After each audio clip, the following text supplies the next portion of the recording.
Trauma ഉണ്ടാവുമ്പോൾ നമുക്ക് panic attacks experience ചെയ്യുന്ന ആൾക്കാരുണ്ട്.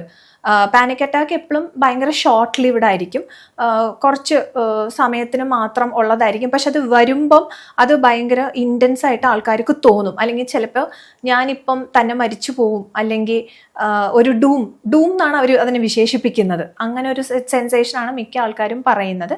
അതിൻ്റെ കൂടെ തന്നെ കുറേ ഫിസിക്കൽ സെൻസേഷൻസ് അവർ എക്സ്പീരിയൻസ് ചെയ്യാം.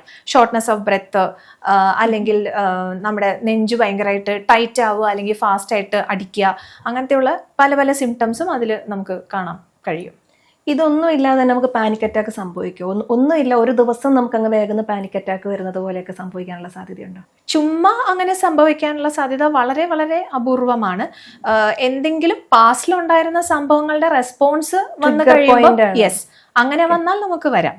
അതുപോലെ തന്നെ ഇതിനോട് തന്നെ നമ്മൾ ട്രോമനെ കുറിച്ചാണ് സംസാരിക്കുന്നതെങ്കിലും പാനിക് അറ്റാക്ക് വരുമ്പോൾ നമ്മൾ കൂടെയുള്ളവർ എന്താണ് അവർക്ക് ഹെൽപ്പായി ചെയ്തു കൊടുക്കേണ്ടത്?